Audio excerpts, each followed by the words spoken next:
Few of us have experienced. It's called homeschool. Parents teach their kids at home completely outside the traditional education system. It's perfectly legal, the numbers seem to be growing, and there is a lot more to it than just gathering around the kitchen table for the daily lesson. The CBC's Tom Taylor got a peek inside the world of homeschooling, and here's what he learned. So add that up.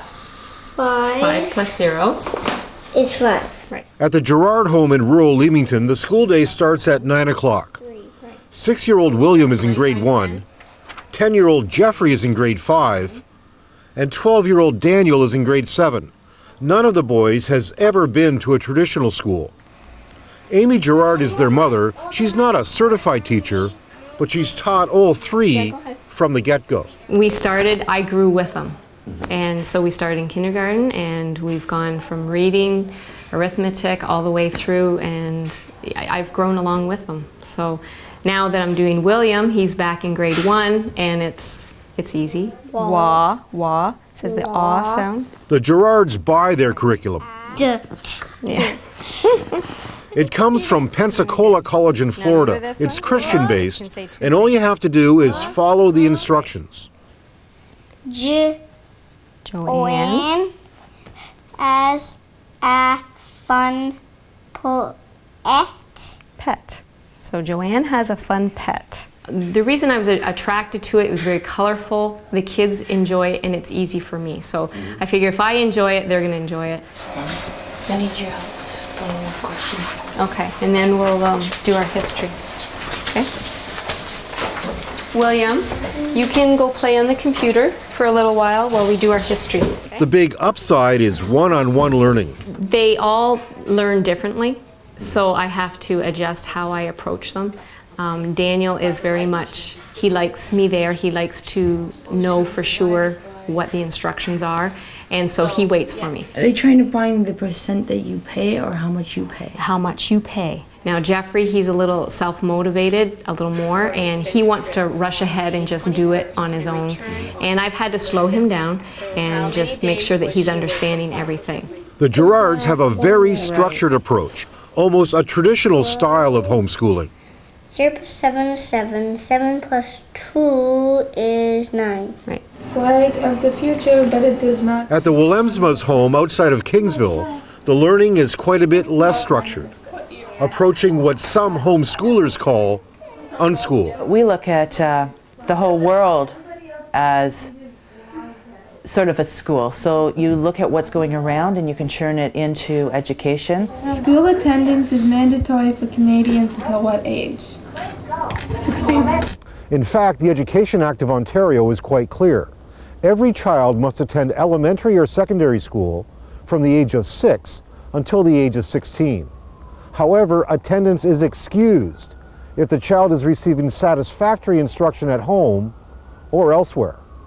And as this policy memorandum states, if parents notify their local school board of their intention to homeschool, the notification itself is evidence of satisfactory instruction at home. But I don't have any mechanism to go out there and look for families who haven't complied with the regulation. The Public School Board for Windsor and Essex County has 78 homeschoolers registered for elementary school and 29 registered for high school, for a total of 107 homeschoolers. That's almost a threefold increase since 2001.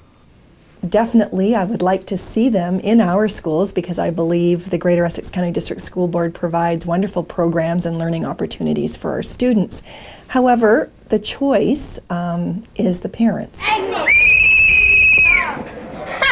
Okay, don't run in the hallways, guys. At the Windsor Essex Homeschool Co-op at the Essex Gospel Tabernacle, about 125 homeschoolers come on Mondays. That's up from just 20 kids 5 years ago.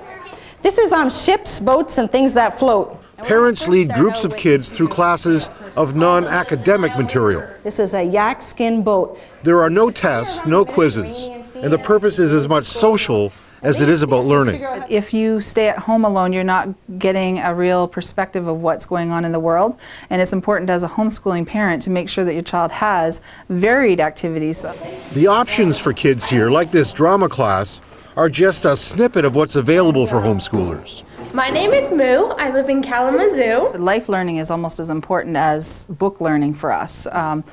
There's musical courses that we have. We have horseback riding, gymnastics, swimming, skating.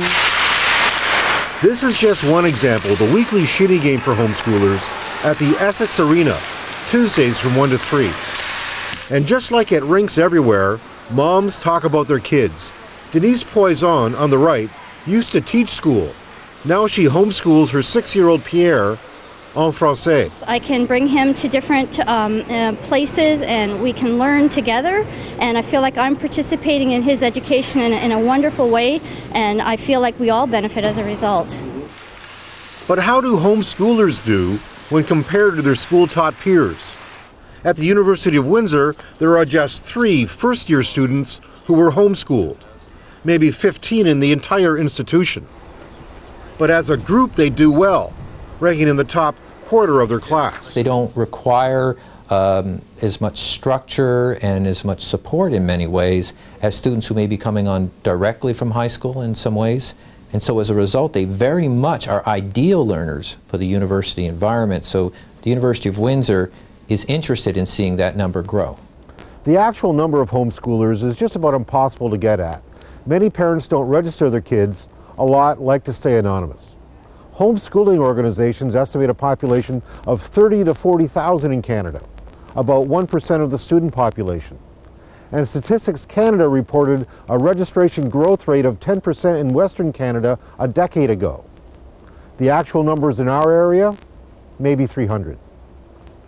Tom Taylor, CBC News, Windsor. Stay with us. Sports is coming up next on Canada Now.